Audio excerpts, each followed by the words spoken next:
오늘 창세기에서는 우리가 창세기서를 보면 하나님이 이 세상을 최초로 창조하셨습니다. 창조론자들은 항상 뭐라고 말하느냐면 하나님이 창조하실 때 진화를 전제로 한 창조가 아니라 완전 창조를 하셨다고 하는 거예요. 그래서 오늘날 사람들이 화석을 발견할 때에도 중간기 진화 화석이 발견되지 않고 있다는 겁니다. 한 번도 완성된 형태의 그 화석만 있을 뿐 중간기의 진화 과정에 있는 화석은 발견되지 않았어요. 그럼에도 불구하고 사람들은 진화론적 사고를 말하면 너무나 잘 믿습니다. 그러나 근거도 없는 진화론은 잘 믿으면서 하나님이 창조하신 이 창조론을 말하면 안 믿습니다. 마치 비과학적인 것처럼 그렇게 여깁니다. 그래서 어떤 면에서 보면 사람들의 타락한 본성의 그 습관적인 굳어짐이 뭐냐? 거짓을 잘 믿는 거예요. 진실을 믿지 않는 거예요. 우리는 하나님의 유일하심과 그 하나님의 언약과 하나님의 말씀하심을 믿어 의심치 않습니다. 하나님이 그렇게 하시겠다 그러면 그렇게 믿는 것이 믿음이에요. 그래서 이 창세기에서 말하려고 하는 하나님의 그 의지가 뭐냐? 하나님의 그 뜻이 뭐냐? 창조된 이 세상이 죄가 들어와서 세상을 너무나 죄로 물들게 만들었다는 거예요. 어느 정도 죄로 물들게 했느냐면 아예 죄가 관영했다. 완전히 죄가 이 세상을 뒤엎었다 그 말이죠. 뒤덮었다 그 말이에요. 그러한 세상을 보면서 하나님은 더 이상 이들을 그대로 둘 수 없다. 그래서 하나님이 심판하시기로 아주 작정을 하신 거죠. 그런데 우리가 잘 아는 대로 창조 시에 하나님이 창조할 때 어떻게 창조합니까? 빛이 있으라. 그리고 이제 창조의 질서를 따라서 엿새 동안에 다 창조를 한 다음에 사람을 만드셨습니다. 그리고 사람은 하나님을 즐거워하며 영원토록 하나님을 기뻐하는 것을 전제로 해서 만든 인간이 하나님을 떠나기 시작해요. 그래서 우리가 성경의 전체적인 주제를 보면 하나님께 돌아와라. 그러면 너희가 산다. 하나님을 등진 인생들이여 하나님께 돌아와라. 그것만이 너희의 살 길이다. 그런데 사람들은 어떻게 됩니까? 세상을 사랑해요. 하나님과 대조적인 하나의 대상이 있다면 그건 세상이에요. 그래서 여기 창세기 6장에 보면 하나님의 아들들이 사람의 딸들과 결혼을 했다. 그러면서 세상의 죄가 퍼지게 됐다는 거예요. 그러면 어떤 사람은 그렇게 말합니다. 하나님의 아들들은 누구냐? 그에 대해서 그것은 천사들일 것이다. 그러면 사람들은 누구냐? 그건 그냥 사람들일 것이다. 그러면 천사하고 사람하고 결혼해서 만들어진 사람들이 누구냐? 네필입니다. 그래서 기골이 장대한 그런 사람들이다. 그렇게 잘못 해석하는 사람들도 있어요. 그러나 성경학자들은 그렇게 봅니다. 하나님의 아들들은 소위 아담과 아벨과 셋의 계열을 이은 거룩한 하나님의 계보에 속한 사람들. 반면에 사람의 아들들은 가인과 함께 범죄한 하나님으로부터 선택받지 못한 사람들에 대한 모든 사람들, 이렇게 이제 보고 있거든요. 그러면 거기에서 거룩함과 세속적인 것이 섞였다는 얘기예요. 항상 우리가 문제가 뭡니까? 성경에도 보면 거룩한 것이 더러운 것에 조금만 묻으면 거룩한 게 다 더러워져. 거룩한 것이 더러운 것에 아무리 가서 묻어도 거룩해지지 않아요. 그래서 더러운 것은 묻는 순간 거룩한 게 더러워져서 더 이상 쓸모없게 돼버리는 것. 그것이 일반적으로 하나님의 거룩한 것을 훼손하는 하나의 원리입니다. 그래서 에스겔에서도 그런 표현을 쓰잖아요. 야, 재물이 있다 하자. 재물이 더러운 것에 묻었으면 어찌 되겠느냐? 부정하게 됩니다. 그러면 부정한 것에 거룩한 것이 묻었다 하자. 어떻게 되겠느냐? 부정하게 되겠습니다. 부정한 것은 부정을 낳아요. 거룩한 것이 아무리 정한 것을 만들려고 해도 안 되는 거예요. 그래서 하나님의 방법이 무엇이었습니까? 그것은 이 세상을 물로 심판하는 거였어요. 창조 시 하나님이 어떻게 지으셨습니까? 위의 물과 아랫물을 나누고 그 길이가 얼마나, 높이가 얼마나 됐는지 모르고 그 물충의 두께가 얼마 정도 됐는지 모르지만 나중에 노아 홍수에서 그 물이 쏟아지는 걸 보면 약 40일 동안 물이 그냥 하늘에서 줄줄줄줄 흘러내렸다는 거죠. 마치 바켓으로 붓는 것처럼 막 그렇게 물이 내려왔을 거예요. 그러니 엄청난 물층이 두껍게 하늘을 싸고 있었던 거죠. 우리 이 지구 위를 말이죠. 그 단적인 증거로 무엇이 드러납니까? 저 북극 지방에 가서 과학자들이 깊이 파들어가 보니까 거기에 맘모스가 발견이 됐어요. 그 깊은 눈 속에, 얼음 속에 갑자기 동결되어 있는 맘모스가 발견이 돼서 그 맘모스를 해부를 해봤는데 막 풀을 뜯어 먹다가 얼어 죽은 거예요. 풀이 소화도 안 된 채 말이죠. 그건 뭘 뜻하느냐? 물층이 있었을 때 북극과 남극은 다 똑같이 온도가 일정했었다는 거죠. 그리고 비가 이 땅에 내리지 않았어요. 노아 때에는 한 번도 비가 내린 적이 없는, 비를 본 적이 없어요. 그런데 하나님이 노아에게 뭐라고 말합니까? 하늘에서 비를 내려 내가 이 땅을 홍수로 심판하겠다. 아니, 비를 본 적도 없는데 비를 내린다고요? 비가 어디 있어요? 비가 뭐예요? 아마 비라고 하는 단어를 우리는 너무나 쉽게 이해했겠지만 노아는 도대체 비가 어떻게 생겼을까? 비가 뭘까? 비가 오면 어떻게 올까? 이해가 안 됐을 겁니다.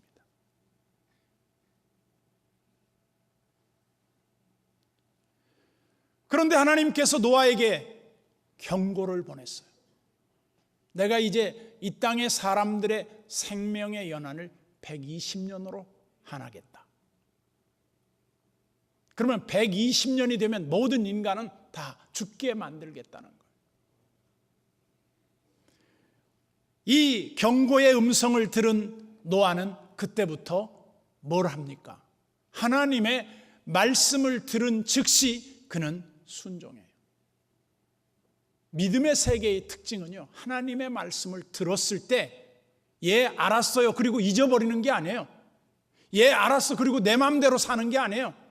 하나님의 말씀을 들으면 듣는 그 순간 믿는 사람은 그 말씀을 믿음으로 반응해야 한다. 제가 아이들 키우면서 그런 경험을 해봤죠. 애들이 지금 예를 들어서 막 오락을 하고 있어요. 게임을 하고 있어요. 그런데 그 게임을 하고 있는 애한테 너 오락 그만하고 밥 먹어라. 그러면 알았어요. 그러면서 계속 오락을 하고 있어요. 그러면 그거 알았어요 한 게 아니에요. 안 듣는 거예요. 바꿔 말하면 우리가 하나님의 음성을 들었다고 하는 것은 뭐냐? 행동이 나와야 되는 거예요.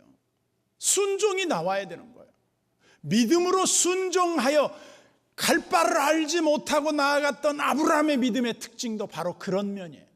그래서 믿음의 영장에 들어있는 모든 사람들은 한결같이 어떻게 증거하고 있느냐? 그들은 믿음으로 순종하여 하나님의 말씀을 지켰다, 그렇게 되어 있어요. 어떤 사람은 재미있게 이 부분을 우화적으로 이 얘기를 했더군요. 노아에게 방주를 지어라 그러니까 하나님의 심판을 어찌든지 늦추어 보려고 노아가 이렇게 말했다는 거예요. 우리가 성경에서는 그냥 옛 번역에는 잣나무로 되어 있지만 지금 성경에는 아마 고페르나무로 되어 있을 겁니다. 고페르나무가 어떻게 생겼는지 모르겠어요. 그런데 그 고페르나무라고 하는 나무를 노아가 심어가지고 그것이 자라서 그때 지으려고 했다. 왜? 한 사람이라도 더 전도해서 그 사람들을 믿게 하려고 하나님의 심판을 최대한 늦추어 보려고 했다. 그게 노아의 믿음이었다는 거예요. 우리가 잘 아는 대로 노아 홍수 사건 때 어떤 일이 일어납니까? 소위 그때 무두셀라가 죽습니다. 969세를 일기로 무두셀라가 죽어요. 그 말은 무슨 말이에요? 인류 초상에 제일 늦게 심판이 주어지는데 무두셀라의 의미적 해석을 보면 그가 죽으면 그 일이 이루어지리라는 뜻이거든요. 그러면 그가 죽었을 때 무슨 일이 일어났습니까? 바로 무두셀라가 죽던 해에 노아 홍수가 일어나요. 그 말은 다른 말로 하면 하나님이 사람을 심판하실 때 최대한 늦춰서 인간들에게 마지막 기회를 더 주고 계시는 하나님이시라는 거죠. 그럼에도 불구하고 인간은 하나님의 음성을 외면한다는 겁니다. 그래서 이 세상의 죄악이 무엇입니까?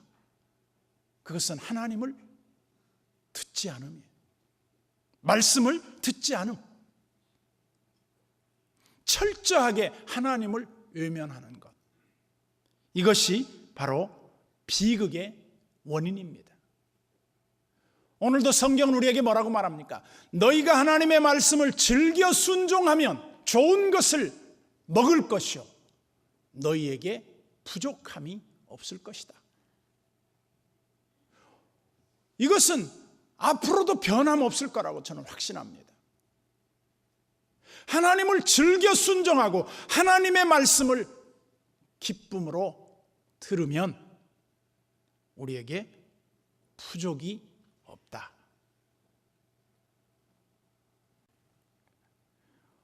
오늘날 죄악된 세상의 특징이 무엇입니까? 하나님을 염두에 두지 아니한 채 자기 생각에 빠져서 먹고 마시고 시집가고 장가가고 한마디로 세상 연락에 취해 있다는 겁니다.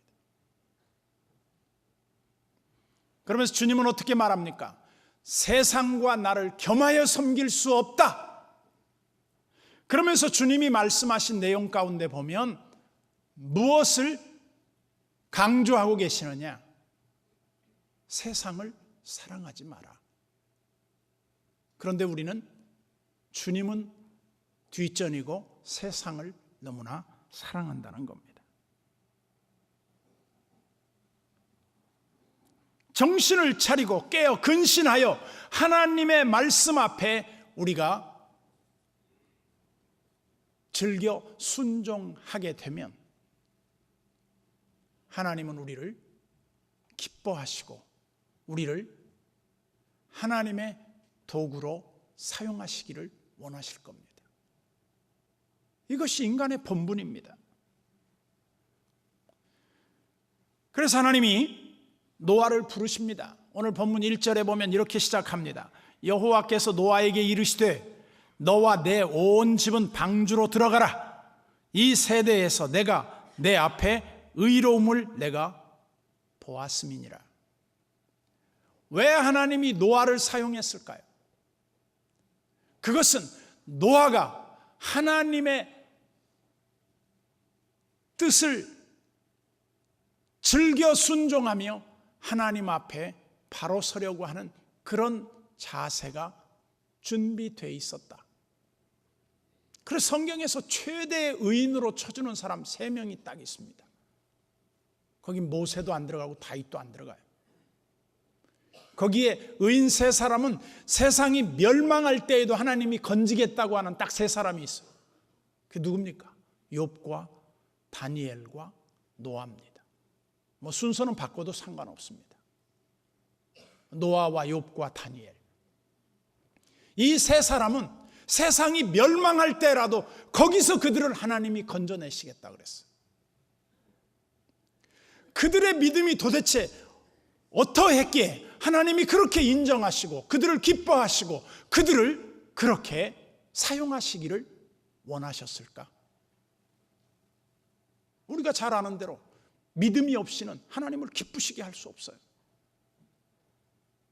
하나님을 기쁘시게 할 수 없는 사람들이 하나님의 도구로 쓰임받을 수는 없는 거죠. 그래서 저는 항상 전제합니다. 세상에서 제일 불행한 사람은 누구냐? 하나님 앞에 의미 있는 생으로 쓰임받지 못하는 사람이 제일 불행한 사람들이다. 그래서 하나님은 노아에게 말씀하시기를 기뻐하셨고 당대의 의로운 자라는 인정을 하셨고, 그리고 하나님은 그 의로운 자를 찾으신다는 거죠. 그런데 왜 그토록 하나님이 노아를 사용하시기를 원하셨을까? 첫째는 노아는 현실주의를 뛰어넘는 믿음이 있었다는 겁니다. 사람들이 다 믿지 아니할 때 노아는 미련스러우리만큼, 우리가 주일학교 다닐 때 이런 노래가 있었습니다. 노아 할아버지 배를 짓는다, 뭐 하여간 높은 산 뭐 어디에서 배를 짓는다, 뭐 그런 노래가 기억이 나요. 주일학교 때 불렀던 노래. 배를 짓는데 사람들이 계속 비난해요. 야, 이렇게 날 좋은 날에 무슨 비가 온다고 그래. 사람들의 비난에도 불구하고 노아는 여전히 하나님의 말씀을 순종하면서 배를 건조했다는 겁니다. 근데 노아가 배를 건조하는 건 어떤 형태였을까? 창조 과학자들에 의하면 어떤 형태의 배라고 추정을 했느냐면, 네모 반듯하게 나무를 겹겹이 싸고 붙이고 해서 물 위에 떠있게 하는 하나의 컨테이너 박스와 같은 거였어요. 근데 놀랍게도 그 노아 방주라는 그 아크로 영어 번역이 되어 있는 노아 방주라고 하는 말과 모세의 갈대 상자라는 말과 같은 단어를 썼어요. 무슨 말이냐면 그냥 물 위에 동동 떠 있는 도구예요. 바꿔 말하면 이것을 오늘날 우리 시대에 영적으로 적용해 본다면 이 세상이라고 하는 바다에 우리의 신앙이 가라앉지 않는 그런 믿음의 배를 준비하는 것. 이 세상의 바다에 물이 우리 배 안으로 들어오지 않도록 배를 만들어서 역청을 발라서 세상 물이 우리 속으로 들어오지 못하도록 막는 것. 여러분, 그 역청이라는 그 말 한마디 때문에 미국의 석유공사에서 이집트에 가가지고 그 석유를 개발하지 않습니까? 우리가 생각할 때 하나님의 말씀을 그대로 순종한다고 하는 게 얼마나 어려운지 몰라요. 왜냐하면 우리의 경험, 우리가 알고 있는 지식, 우리의 그 상식이 하나님을 믿는데 방해물이 돼요.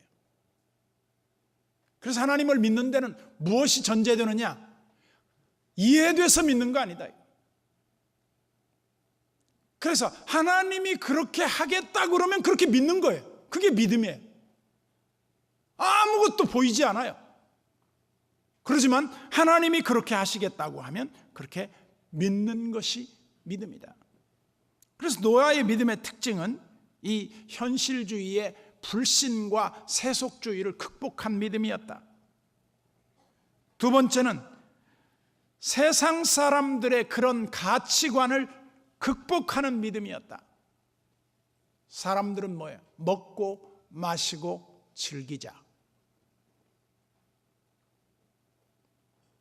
저는 세상에서 제일 어려운 것 중에 하나가 뭘까? 익숙한 것과의 결별이 어렵다고 봐요. 익숙한 것과 결별이 결코 쉽지 않아요.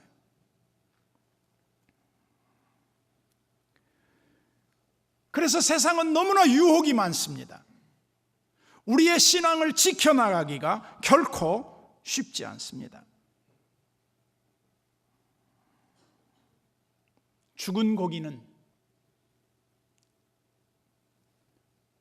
바다의 짠물이 자기 몸 안으로 배어 들어옵니다. 그리고 바닷고기의 특징을 보면 소금을 치지 않았는데도 바닷고기는 잡아서 시간이 지나면 지날수록 짜집니다. 근데 바닷고기에 살아있는 고기는 짜지 않습니다. 짠물이 들어오지 않습니다. 우리가 신앙생활 하는데 항상 이 물과 같은 원리가 있어요. 우리가 살아있는 신앙이라면 세상에 대한 것들이 우리를 파고들지 못해요. 그런데 우리가 신앙이 죽어버리면 세상 것들이 우리를 다 파고들어와요. 끝으로 노아의 믿음은 자기 자신만을 위하는 그런 믿음이 아니었다는 겁니다. 노아는 심판에서 하나님의 그 모든 것이 다 심판받아 멸망받을 때 남겨지는 그런 모든 것을 관리하는 자였다는 거예요. 성경에서는 굉장히 중요하게 여기는 사상 가운데 하나가 뭐냐면 남은 자 사상입니다. 우리가 종종 영화에 보면, 저는 그 미션이라는 영화를 보면서 그런 생각을 해본 적이 있습니다. 그 무참하게 외부의 사람들이 들어와서 그 평화롭게 살고 있던 사람들을 대포를 쏴대고 그들을 다 죽입니다. 그때 그들은 평화의 행진을 하면서 끝까지 신앙을 고수합니다. 그런데 그들 중에 어린아이 몇 명이 정글 속으로 숨어들었다가 그들이 그 전쟁에 다 상흔이 끝나고 난 다음에 다시 모여서 하나의 부족을 이룹니다. 다 죽은 것 같고 다 없어진 것 같아도 하나님은 어떤 때 거룩한 씨를 남겨놓으십니다. 오늘 우리가 이 시대에 사람들이 이렇게 말할지 몰라요. 지금 그런 믿음을 가진 사람이 어디 있어요? 근데 그런 사람이 있습니다. 엘리야 때에도 보면 바알에게 무릎 꿇지 한 7,000명을 하나님이 남겨두셨다 그랬어요. 오늘도 우리는 하나님을 진실로 믿고 의지하는 노아의 신앙을 뒤따르는 그런 사람들이 무지 많다고 저는 생각합니다. 나는 그런 사람들이 단지 우리 상관없는 외부의 사람들이 아니라 우리가 그런 사람이 돼서 믿음의 반열에 서서 하나님의 영광을 높이 드러내는 믿음의 영웅의 대열에 설 수 있는 여러분들이 될 수 있다. 어떻게? 하나님의 말씀을 믿고 순종할 때. 오늘 우리가 노아의 믿음을 부러워할 게 아니라 나도 노아와 같은 믿음을 소유하는 그런 믿음의 결단이 있기를 주님의 이름으로 축복합니다.